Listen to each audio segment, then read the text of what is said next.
Bob Mirovic has twice won the Australian heavyweight belt. Auckland Omatagi tried one on for size, and if he's the one left standing on November 15, he'll get to keep it. Originally challenging Solomon Hamono, the Newcastle-based Mirovic will fight the Kiwi on home turf in what will be his third title defence this year. We had another knockback from Solomon Hamono, but apparently he says January is the date he's going to fight me. Other guys have said no. Not Omatagi, training out of the same Redfern gym as Anthony Mundine, the former kickboxer has a simple game plan. If Bob's man enough to stand in the middle of the ring with me, it's not going to go 12 rounds. Big bombs, I like to throw bombs from both hands. Chad Bennett is using both of his to grab hold of what could be a once-in-a-lifetime opportunity. If the fighter they call Hollywood can win his bout on the same night, his name will well and truly be up in lights. Victory against his tough Thailand opponent would set up a world title fight in Newcastle next March. I don't want to be in the sport forever, and I want to take the big risks if I can, just to know whether I can do it or whether I can't. It's similar to former league player Steve Crowe, who's stepping into the ring to aid the NBN Telethon against amateur Matt Beer. The one-time knight has enjoyed some limited experience as a pugilist during his playing days, including a well-remembered stoush in the '97 Grand Final. He even took on then coach Mal Reilly, but says November 15's bout will definitely be a one-off.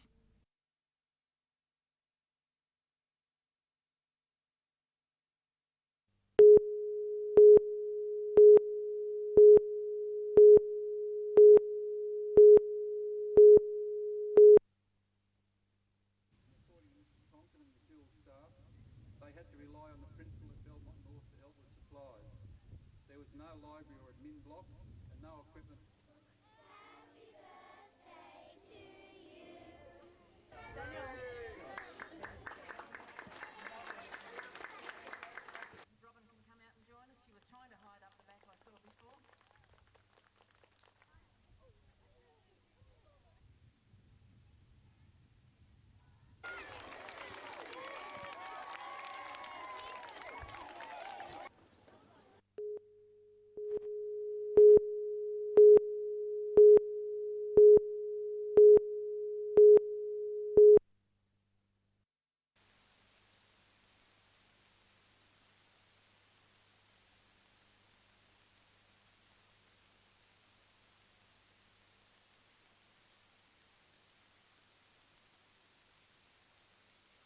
A guy in his mid to late 20s on a mountain bike, he just lit this fire that was going behind us just here and gave me a cheeky grin as I rode past him, so I thought I'd better go and tell the fire brigade.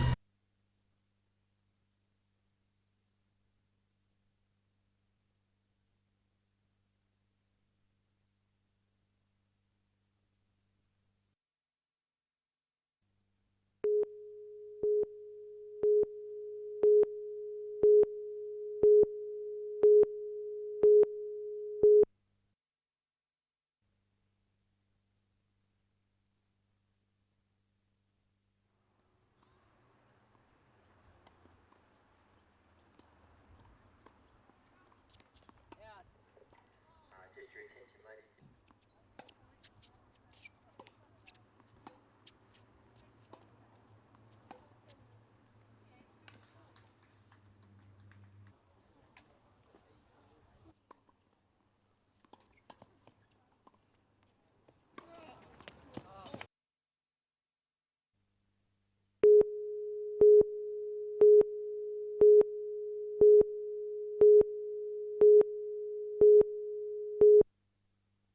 "23-year-old Glenn Wayne Dawson and 22-year-old Christopher Lee Dawson had been en route to buy drugs in a stolen car in April this year when they were sighted by police and chased through the streets of Neath near Cessnock. When their car stalled, Senior Constable David Dean tried to grab the keys. When driver Christopher Dawson sped off, the officer yelled at him to stop because he had become caught. But instead, Dawson dragged him for 20 metres and then struck him with the vehicle. He was airlifted to hospital suffering soft tissue damage to his back and legs and deep lacerations. The court heard during a police chase, Glenn Dawson was hurling objects out of the car window at officers. They included a car jack, esky lid and tyre lever, which caused the police vehicle to crash into the side of the road, the car sustaining major damage. In sentencing today, Judge Ralph Coulahan said that the police officers acted with professionalism, competence and diligence, and to endanger them was simply inexcusable.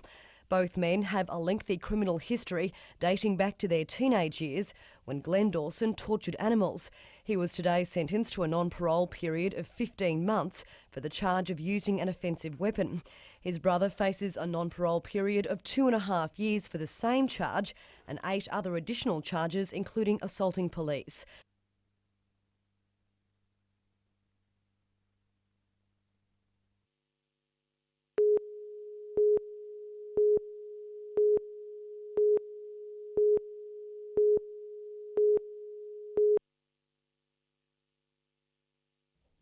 The Hunter team was determined to make a good start to this morning's final, Foster's Nathan Wilkins and Chatham's Jack Smith proving a potent combination as the doubles got proceedings underway. Merryweather's Ilya Lyman and Katara's Josh Comans also came out fighting, but Sydney East eventually weathered the storm to finish on top in what's literally been a heated competition. It's been really hot in these hard courts. It's a tougher condition for the kids to play on, so but they found it really enjoyable, like playing all the country teams and then some city teams. Some slightly older sports stars held court at Newcastle's #1 sports ground this morning for the announcement of this year's Greater Youth Fund scholarships.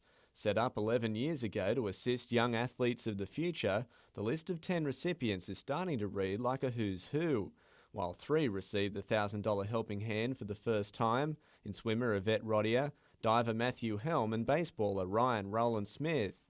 The 19-year-old pitcher, who's currently part of the Australian squad for the 2004 Olympics, thankful for the recognition. Yeah, I mean, it's going to help me out a lot, and I'll find out sometime next year if I'm going to actually head over to Athens, which should be good.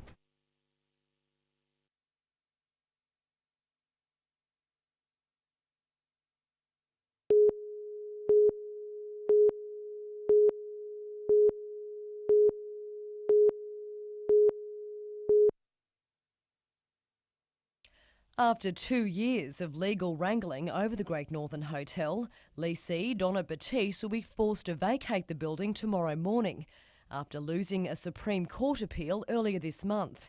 60 staff will tonight be told they're out of a job. Building owner Michael Lennon is set to take over occupancy after winning a legal cross-claim against Batiste. She had been trying to salvage money she spent on repairing structural damage, which she claimed Lennon was responsible for. In response, Miss Batiste stopped paying rent. While signs read repairs are underway, finishings and furnishings have been removed. Miss Batiste and her financier have lodged separate legal proceedings to regain ownership of the lease with an option to purchase. In the meantime, Miss Batiste's Surf City nightclub is still operating under the Great Northern licence. A spokesperson for Mr Lennon says he is planning on reopening the Great Northern Hotel sometime in the future. Vanessa Trezise, NBN News.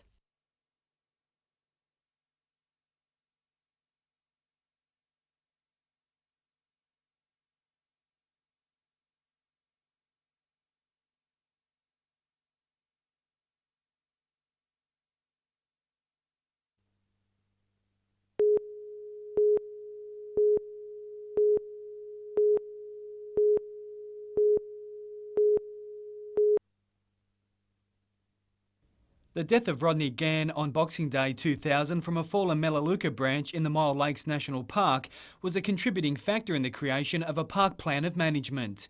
National Parks and Wildlife Service has adopted the plan that will see recreational activities like fishing and boating continue, although some beach areas will be closed to four-wheel drives.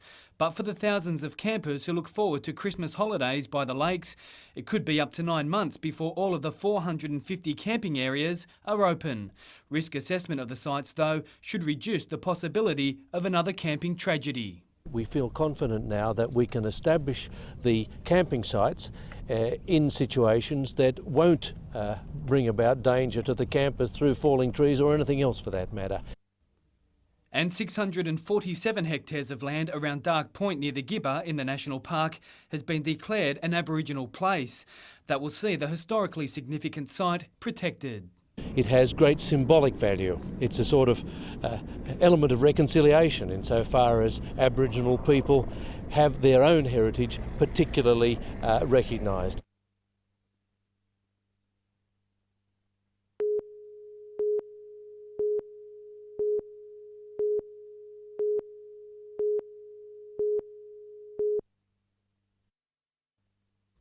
The match was only 3 minutes old when United's plan to attack almost paid off.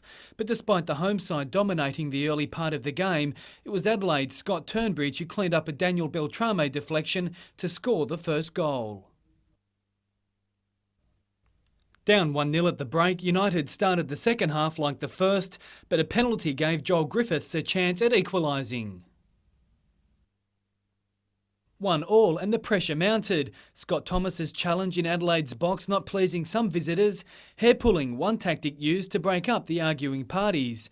But the turning point was when Asala Massey was included into the game, the big Fijian waiting until the final minute to score the match winner. Colin Robinson, NBN News.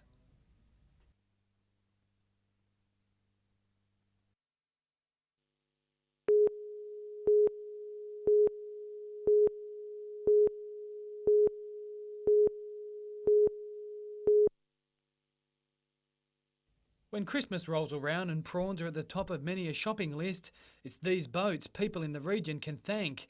Cranes were brought in to launch vessels that have been waiting throughout winter for another run up the river. An earlier vote by fishermen saw the season postponed, but it's guaranteed to start in December, which is an exciting prospect for the skippers. Yeah, it always is. Every year's a good year, you know. Like, we expect a good year, but this drought, I don't know. The lack of rain has created some uncertainty for the size of this season's catch, but consumers shouldn't be worried. Get rain later on, good. But that's what we need now, rain. So. What happens if you don't? Well, it might be just on the moon they'll come through. We'll still have a season, but December will help it. Some fishermen will have a trial run this Friday. If sufficient prawns are caught, the season will begin the following Monday. But most are predicting the December start to stick. Colin Robinson, NBN News.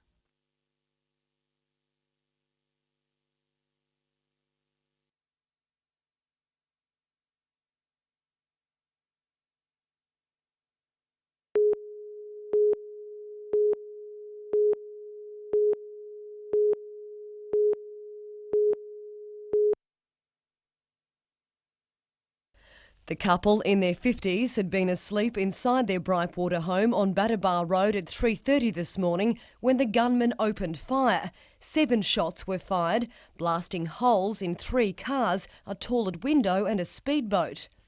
As to what could have motivated the attack, police are investigating if it could have been a case of mistaken identity. The male homeowner, who only moved in 3 months ago, shares the same full name with the state member for Lake Macquarie, Jeff Hunter.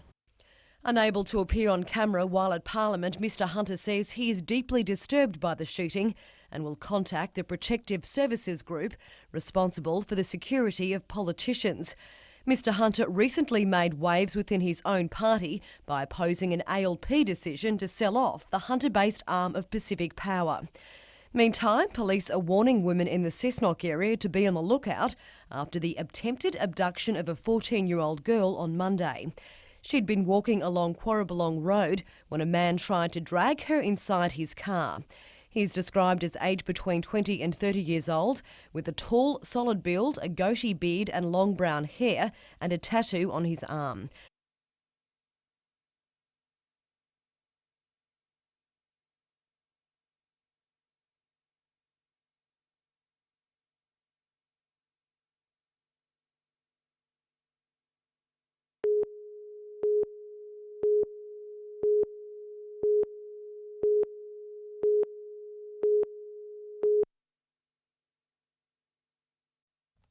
The winning feeling is always good, but Tour veteran Terry Price found lifting the New South Wales Open title very special.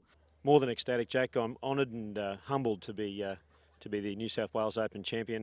The 40-year-old is enjoying something of a career rebirth and hopes yesterday's one-shot win is only the start as he now attempts to qualify on the European Tour.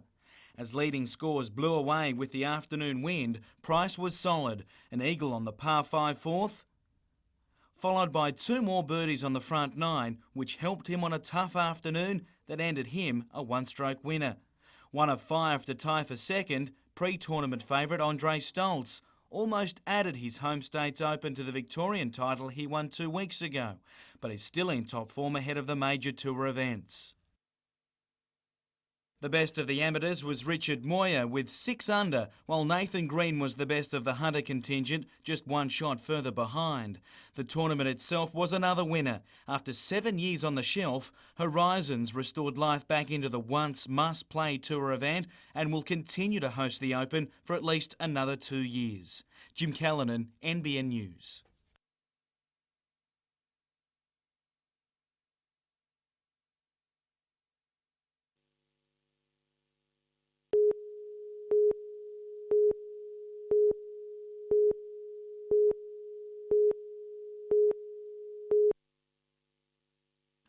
Back home and not a minute too soon. After a long day's travel on match day, United returned today frustrated. They couldn't stem the away-from-home form. It was like the last couple of away trips. We created a lot of chances and didn't capitalise on them, and we paid the price.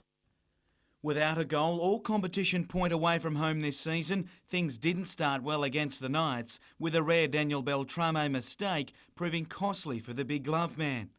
Demanding more in the opposition box, Ian Crook's boys had their chances, while Beltrame battled to make amends. However, a quick free kick from the Knights caught everyone napping. Newcastle continued to search for that elusive away goal and point in the second half. Peter Sakanis drawing the best out of Knights keeper Martin John as the visitors again left for home without any points. The loss moves Newcastle back to 4th on the ladder, and with a quick turnaround for Friday night's match against Marconi.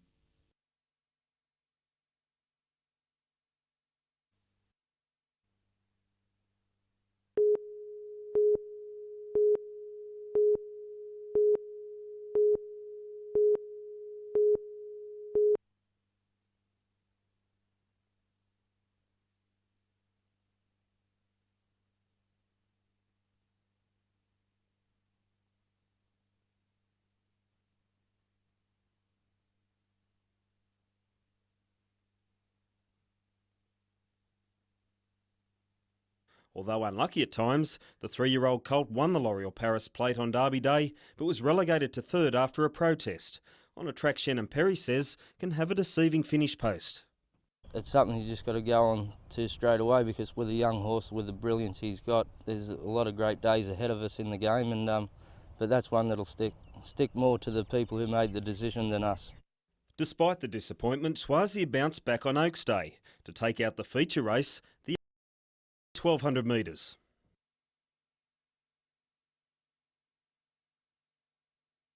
And Perry has no doubts he's going places. Yeah, I'll get a stamp on the passport with Schwarz. Yeah, he'll take me somewhere. Swazier heads to Singleton tomorrow for a brief spell before he starts preparation for the Oakley Plate and the Newmarket Handicap next autumn. He won't have a great deal of time in the paddock, but he'll just have enough because he's a big, strong colt and he gets too big and it takes forever to get him fit. He'll be joined by 3-year-old colt Chester County, returning from a win in the Tabcorp 1000, and 4-year-old mare Celestia, winner of the Queen Elizabeth Classic.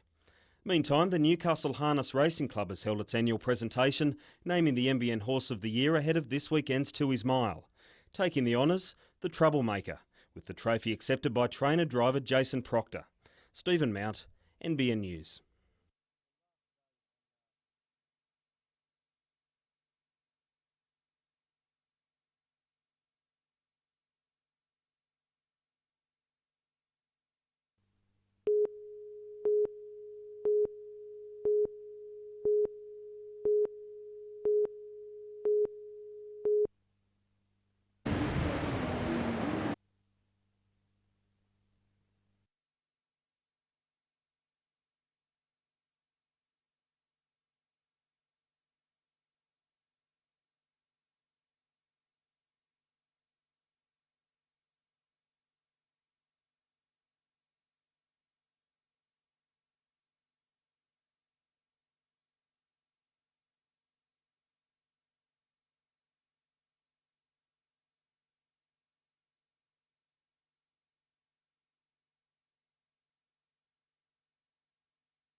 A volunteer firefighter for 6 years, Brendan Keith Hoken, faced Cessnock Court today, charged with lighting a fire and watching it spread near Pecolbin. The court heard that after the October 15 fire took hold, Hoken was sent back to fight the outbreak as a member of the Cessnock RFS. 5 hectares of bush was lost and a home threatened by the blaze. It happened just a week before 9 homes were destroyed at Abernathy, again the result of a deliberately lit fire. The charge has sent shockwaves through the Rural Fire Service. I guess there's 70,000 people in the fire service, and whilst most of those people are extremely good people and very well intentioned, in any walk of life there's some people that tend to be the bad apples. 23-year-old Hoken is out on bail awaiting sentence, but he's not the only one to be arrested. In addition to the gentleman who was at court today, we've had another 5 juveniles who have been so far arrested in relation to fires in the local Lower Hunter area, and that they're being dealt with under the Young Offenders Act. New penalties announced today will see children face 5 years detention for lighting fires, while adults could be imprisoned for 14 years. If you're going to light fires, be prepared to go to jail for a long time. But the task force will not give up. We'll be looking at every fire in the state. And if it's arson involved, we will actually have no beg pardon, to be straight to jail. Paul Lobb, NBN News.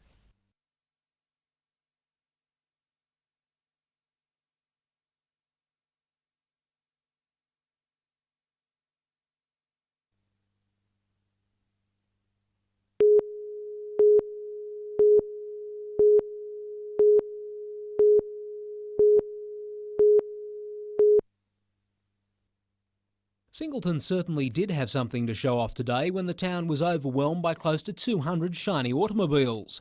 A new record entry for the Show and Shine, which is just 4 years old. From 55, 80 something, 140 odd to, we're not sure the figures today, they're still coming in the gate. For Maitland's Daniel Murphy to show off his 1968 Javelin against such a class field was inspirational. It's pretty challenging actually, because it's given me more motivation to actually go home and do some more work on it now. The event's also a fundraiser for local causes. This year, injured local motorbike racer Brandon Oxford is the beneficiary as he continues to recover from a serious neck injury. And that means a lot with the rehabilitation. It's such a hard, long process, and that kind of support it's just willing me along, at a much greater rate, so it's really good. While Brandon's restricted to 4 wheels at present, the rehabilitation recent fundraisers in the town, like the Show and Shine, are helping support, could see him back on 2 wheels as early as this time next year. Gary Blair, NBN News.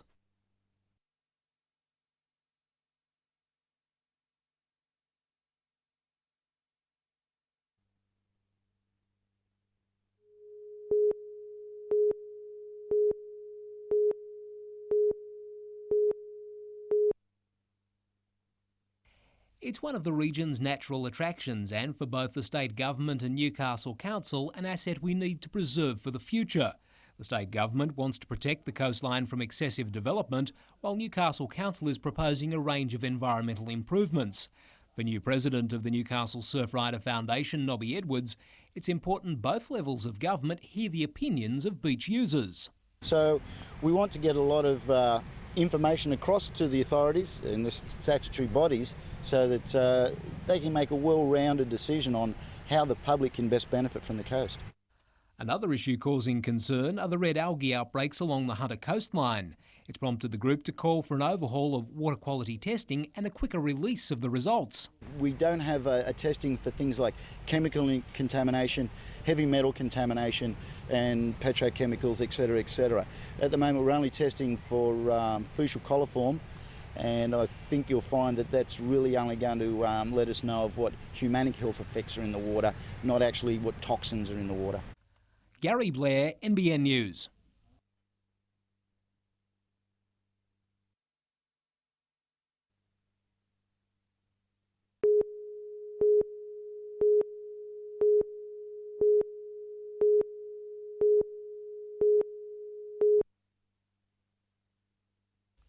The Berkshire hasn't had any beneficial rain for 2 years and has been a declared drought area for longer than that. But the plight of those on the land out there was lightened just a little over the weekend by a gesture of the people of the Clarence district. we take everything for granted. The clothes we wear, the meat we eat from the butcher shop, it all comes from these sort of people, and they're doing it tough, and we've got to support them in some way. A 30-vehicle convoy set off from Grafton on Saturday for the 1,600-kilometre round trip to Bourke, loaded with supplies. There's very much appreciation of the huge effort and sacrifice that so many people have made to organise this whole trip, organise the fodder, the hay, the grain, the molasses and everything else, plus the vehicles, plus the manpower. It's been a huge organisation from the parents' end. The donated goods would not be enough to save any farm, but the effort will save some families a few dollars and shows that people still care about each other.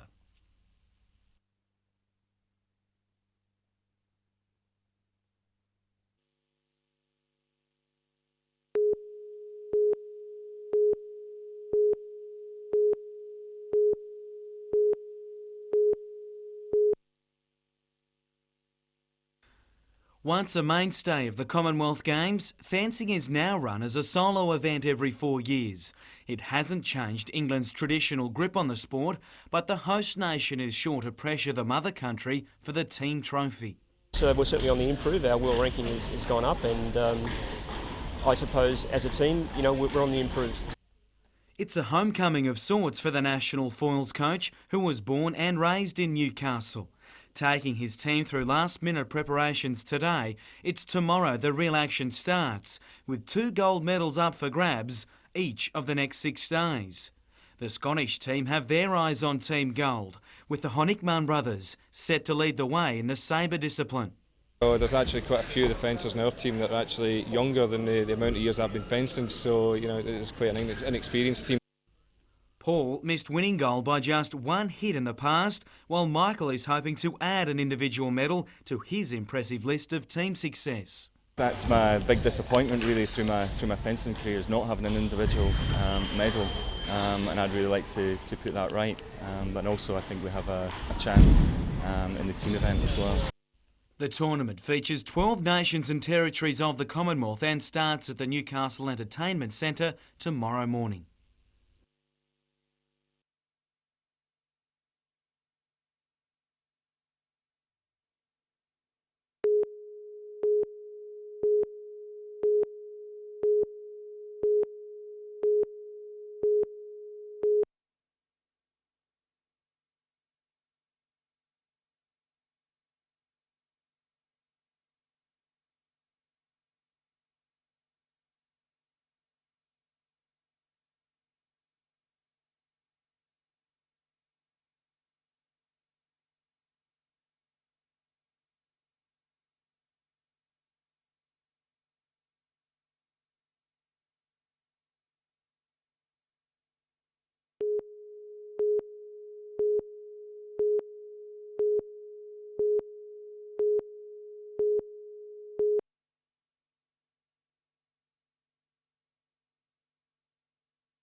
It may seem to get earlier each year, but the Knights are actually one of the last NRL sides to return for training. Even some who won't be here for the season proper joined in today, but it's a long list of those who can't yet train.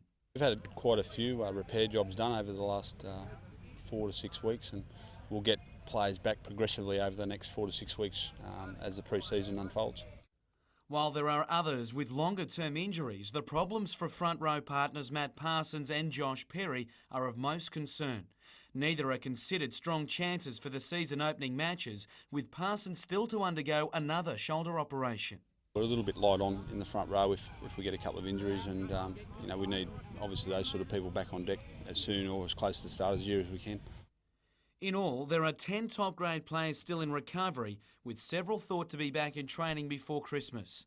However, it's the front row that is well open for younger players pushing for selection. However, the team may yet pick up former Raider forward Brett Hetherington later this week. The news on Hagan's halfback is the most pleasing news, with Andrew Johns showing no side effects from his season-ending back fractures today. He's looking pretty good, and I think that's probably the most pleasing thing for everyone in Newcastle is that every second person's asked me how his back is, and I guess we can assure them that he's travelling pretty good. The Knights will play 2 trial matches in the new year, the first at Charlestown on February 22nd against Penrith.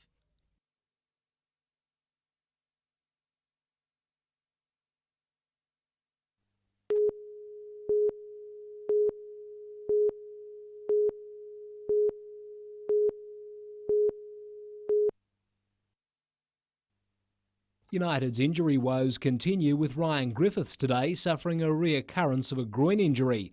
Otherwise, the United squad that played a scoreless draw against Marconi last Friday has been retained and bolstered by the return from injury of Chris Zoricic.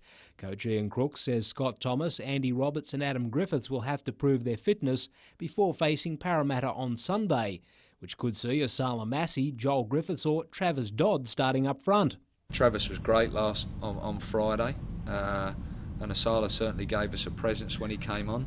The Power face a United yet to win or even score a goal away from home this season, but Newcastle's drought isn't causing concern. There isn't a crisis at the moment. It's a molehill at the moment, and hopefully we'll stamp that out before it becomes a mountain. Midfielder Milan Blagojevic says overall the Newcastle players are happy with their season to date. It's just a matter of getting that little bit of extra confidence in front of goal or in that final third. If we can do that, or if we can score one, I think we can score a bagful.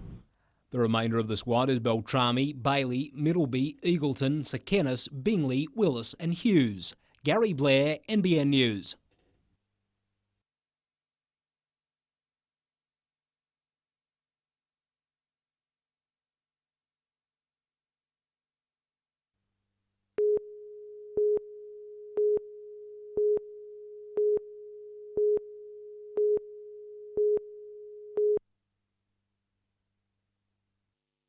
Hunter police have been on heightened alert since the Bali bombings in October, but after returning from a briefing in Sydney this morning, Assistant Commissioner Peter Parsons today gave orders for officers to be even more vigilant. So we've just got to be aware, and we will be on the ball insofar as responding to any specific threat that does arise.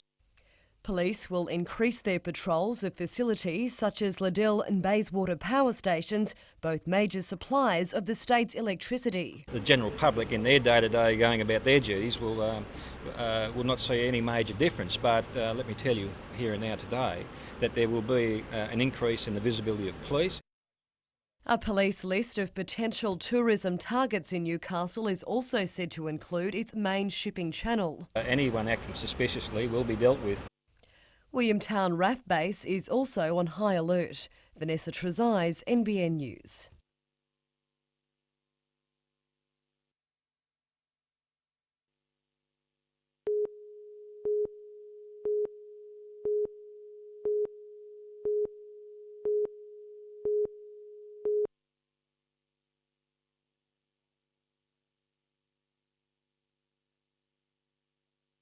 Providing high visibility, it's providing that safe journey for all customers, all passengers, and at the same time as if anyone mucks up, well, we're there to deal with it.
A story about three boxing brothers training out of a tin shed isn't a new one, but the Cramptons are the latest in search of championship glory.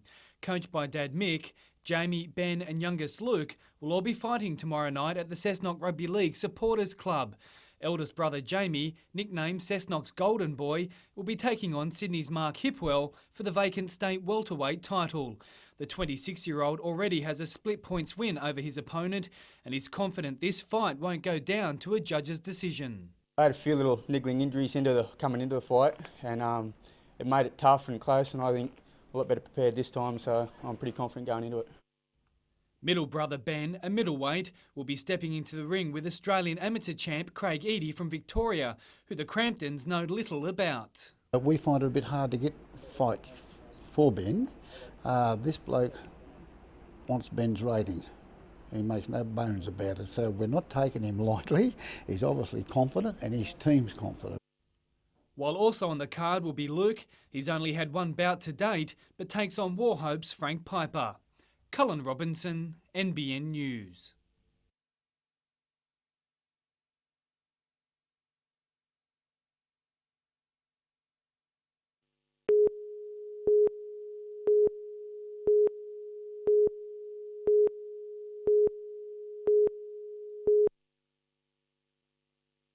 Day one of the championship was always going to produce a course record, as it was the first tournament round played since the redevelopment of the Newcastle course. Scotsman David Orr, however, didn't look very confident after his first tee shot. Championship favourite Sydney's Danny Vera, playing in the same group, looked a little happier, going on to shoot 4 over 76. While defending champion Chris Miller hasn't enjoyed impressive form in the lead-up to his title defence, he soon looks certain to change all that. Orr also started to find his range, this chip landing just 2 metres from the pin, the Scotsman eventually carding a 74. Swirling wind was making the par 3 third one of the trickiest of the day, and Belmont's Kurt Lind wasn't immune. In the same group was Nigel Spence. He had the toughest recovery from a tee shot and didn't get the result he was looking for. South African invitee Ivano Facalbi gave his ball too much stick from a sand trap, clearing the green altogether. All three registering bogeys, Kurt Lind having the best round with an even 72. Defending champ Miller didn't get the right tee shot, but recovered with a chip, the subsequent putt saving par on his way to an even par round. Cullen Robinson, NBN News.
Coming off a disappointing day, North Coast's weekend got no better against Newcastle.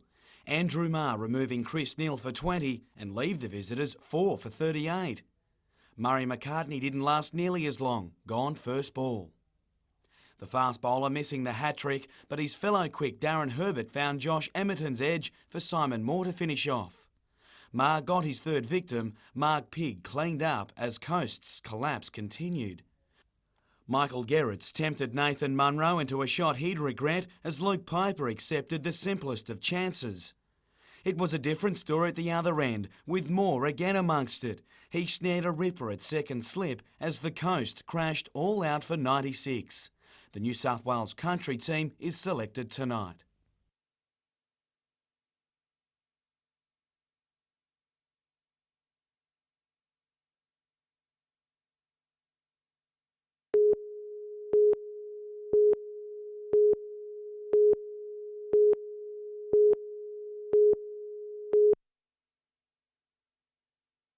Do not try this at home was today's message at the Shortland Wetland Centre. Highlighting the dangers of venomous reptiles, snake handlers held workshops offering advice on how to deal with confrontation.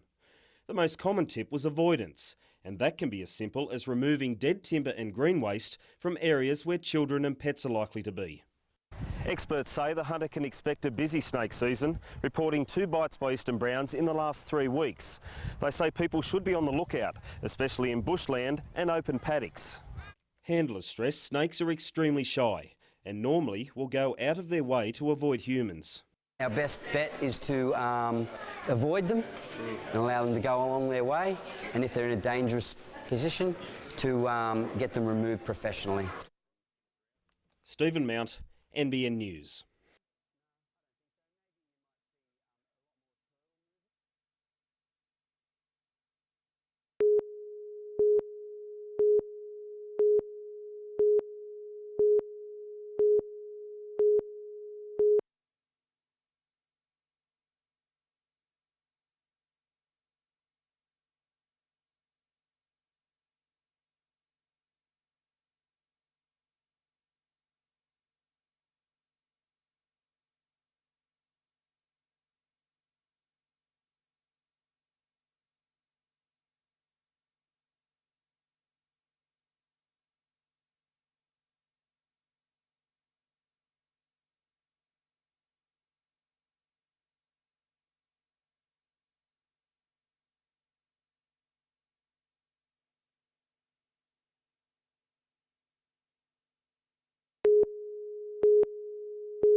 Natasha and Troy Parnell and sons 5-year-old Colin and 4-year-old Mitchell were looking forward to spending Christmas in their new home, which was just 4 weeks off being finished.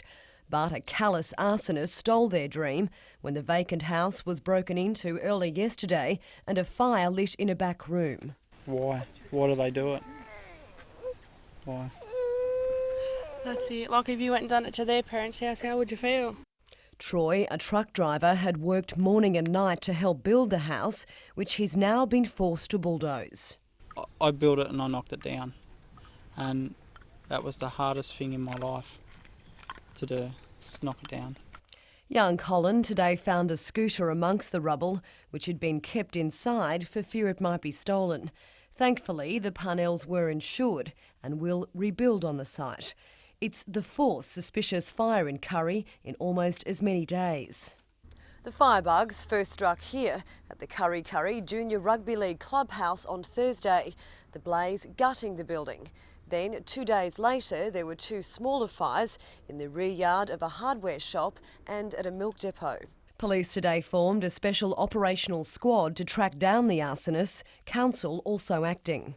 Already we have for bushfires a $1,000 reward for information leading to somebody, but not for a house fire like this. But next council meeting we'll see if we can extend it. Vanessa Trezise, NBN News.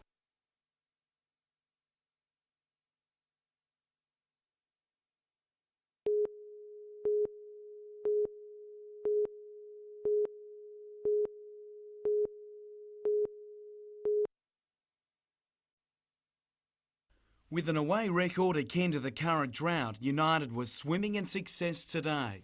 Not usually one to get carried away, given the circumstances, the coach couldn't have been happier. I've got a group of boys here that, to be fair, I think have taken some flack over some results away from home. I thought they really stood up and be counted. It took just 7 minutes for United to end its frustrating lean run of away goals, with Joel Griffiths lifting the weight from their shoulders. Milan Blagojevic sparked the second, an attacking run giving Griffiths another chance, with the striker belting an angled shot past keeper Liam Reddy. I'm not really concentrating on that. Yeah, just joking. Yeah, it's always good to score, but as long as the team wins, you know, I'm happy. Travis Dodd gave him plenty to smile about. Joining a three-strike attack as United searched for goals, he slammed home a shot to make it 3-0 after 24 minutes and all but secure Newcastle the match. In the second half, he did, with a strike that hit hard at both critics and the opposition as Newcastle carved a memorable 4-1 win. We've got that first away win now, we've got the goals, so I guess that's answered some of the critics out there, and now we can just get on with it. Alex Moriera, the only negative news. The injured striker to have groin surgery and will be out for up to 8 weeks.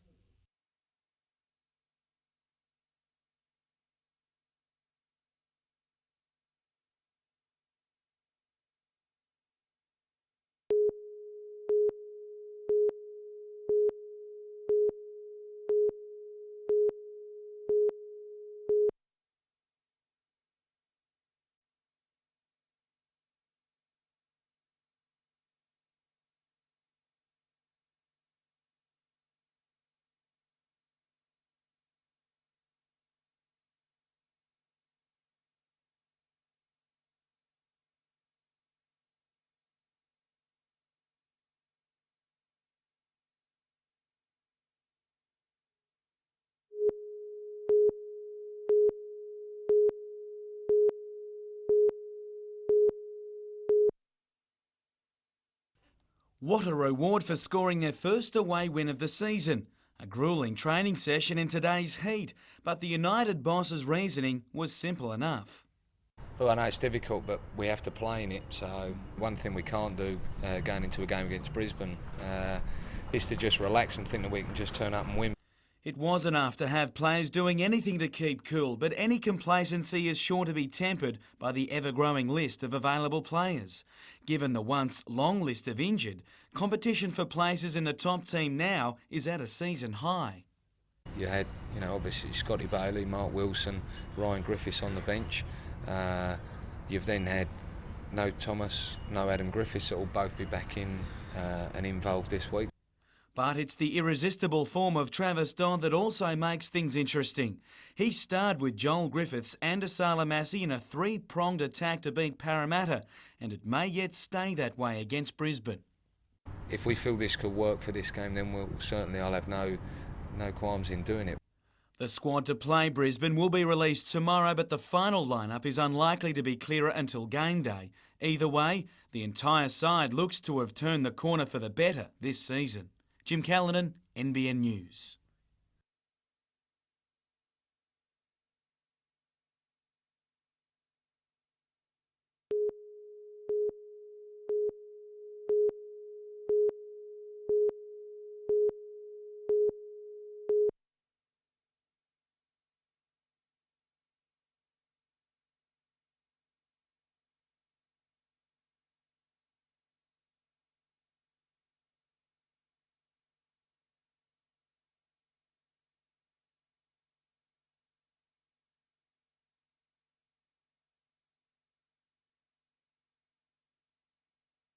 We have players from the Queensland state team, the New South Wales state team, and also leading Varden event winners here as well, playing for the 2 days. So it is a very good field.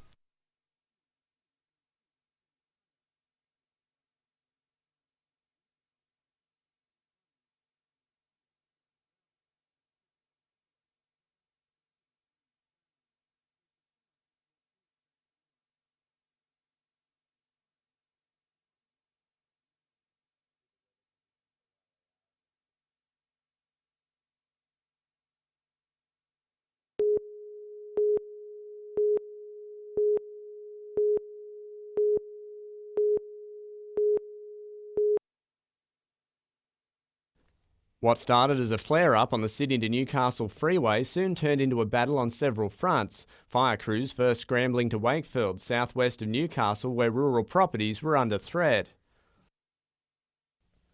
The first residents were evacuated as a precaution, but it soon became clear this was a particularly fierce blaze. Initial concerns for the safety of 2 police officers thankfully proved unnecessary, but flames soon threatened to engulf a hastily arranged emergency command centre. The fire front changed sporadically, some neighbouring residents forced to flee with whatever they could. We're in the process of moving too because it's been sold, and so I don't know what we're going to do. And while others chose to move out, the Petersons weren't about to leave their home of 30 years. I hope the worst of it's over. We've got the fire brigade here with us now, and let's keep our fingers crossed, eh? The massive blaze was also moving east towards the lakeside suburbs of Turalba, Fassifern, Fennell Bay, Boorrigal and Wood Rising.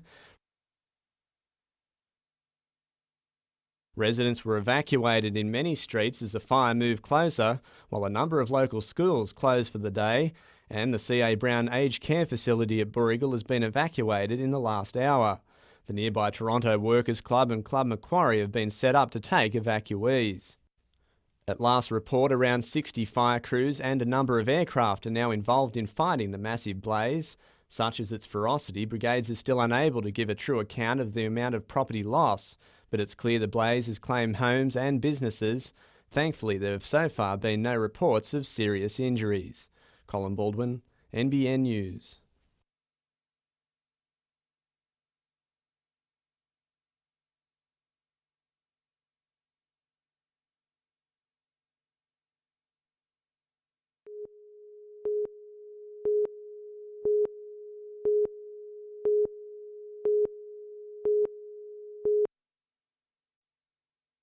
It's every homeowner's nightmare. This house in the Lake Macquarie suburb of Blackall's Park became an inferno when a fast-moving fire front attacked from neighbouring bushland. The timber-framed house didn't stand a chance. Constant bombardment from helicopter water bombers seemed to have little effect on the intense heat. A drop of retardant left the street looking like a snowstorm had hit. Police helped fire crews to prepare for the onslaught, and several firefighters were overcome by the thick, dry smoke and had to be treated with oxygen. All we could do was go into the defensive mode and try and save the 2 properties either side. I don't know how the guys done it, but there's 2 guys went up between those houses on the line of hose and they've stopped the fire from going in. The amazing sight of a blackened block between 2 other houses was testament to the heroic work of firefighters, but it wasn't what the owners of number 22 Ascot Parade wanted to see. Steve and Di Stevenson returned home from work to find everything gone. Total disappointment, I guess, after many years of hard work to buy it and many happy years living here. It was a beautiful home, really was, a rather unique home, and we loved it very dearly, so it's still in a state of shock, I'm afraid. I'm very grateful that we're out with our lives and our wee boys safe, and the older kids fortunately are in Sydney, so they're all safe. But as quickly as the fire had arrived, it was off again, threatening the next suburb, then another. The fire's still moving faster than we can catch up with it. We've got properties in danger again now, streets away from here, and we're just mobbing up as much as we can here to move the resources. The speed of the advancing front took many by surprise, with thousands of residents evacuated to central points throughout the lake. It was up to firefighters to protect homes where flames had spread to backyards and were licking at walls and fences. It was a close call too for the Lake Macquarie Christian College. I was just hosing my roof and it just come across the reserve and they just said, get out, it's just coming, just horrendous, you know, like the speed of the fire. I've never seen anything like it. Several houses have been destroyed, while buildings have been lost in the Toronto West Industrial Estate. The full extent of the damage won't be known till morning. The fire that spread to Lake Macquarie started this morning at Wakefield, southwest of Newcastle. It's believed that a simple act of throwing a cigarette butt from a car may have sparked the initial outbreak. Firefighters from across the region are at Lake Macquarie tonight, their efforts greatly appreciated. I feel so grateful to the firemen. I think that they are just so marvellous, and without them, we probably wouldn't have our house. Paul Lobb, NBN News, late edition.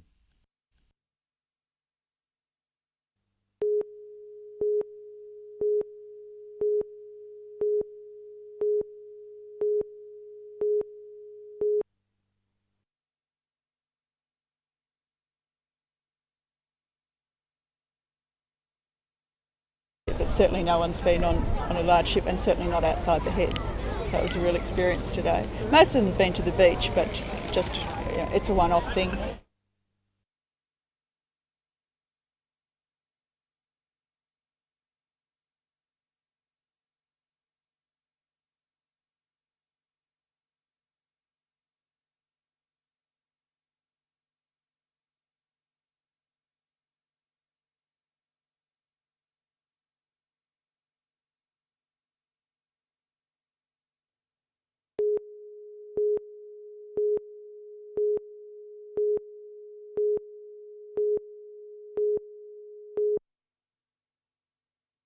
Former rural firefighter Jeff Walker says his Port Stephens home used to be safe from bushfires.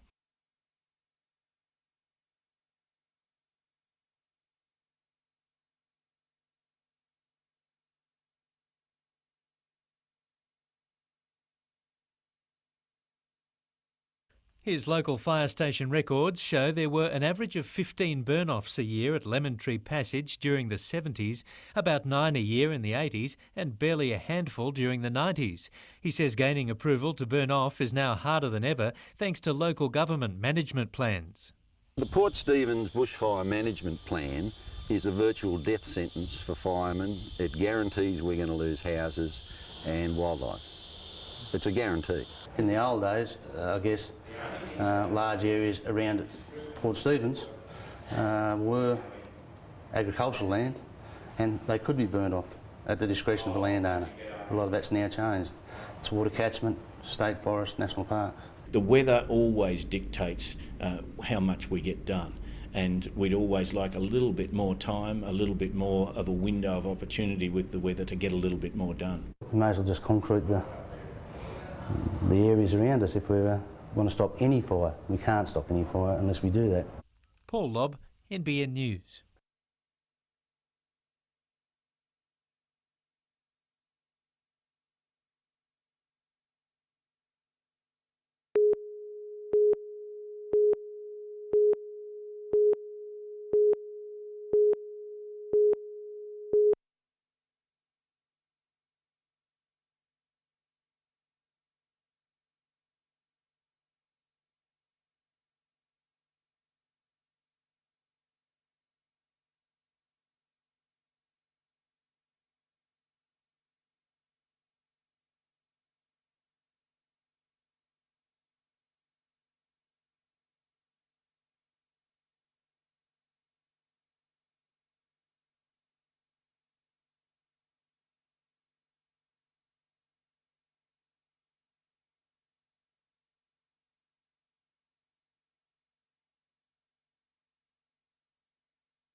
Newcastle is no stranger to hosting large sporting festivals, highlighted by the Australian Masters Games success and the recent Eastern Uni Games. Next year, it's the Australian University Games that comes to town in late September. From a student point of view, we want a quality sporting experience. From a community point of view, we want them to engage with the students and enjoy them. To do that will take much planning and cooperation between the key stakeholders, all of whom met today. After hosting the Eastern Games earlier this year, Newcastle Uni proved it has the capability to cater for the national event. However, they're keen to ensure that it engages all aspects of uni life and make these games as much a cultural experience as a sporting event. Do things that are distinctive to Newcastle rather than just trying to replicate games elsewhere.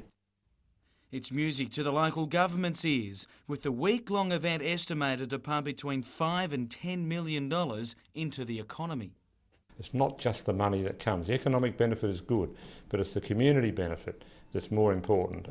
Planning will now continue with the emphasis on community participation. It's critical. Sport is sport. What will make this unique is the engagement of the Newcastle community. Jim Callanan, NBN News.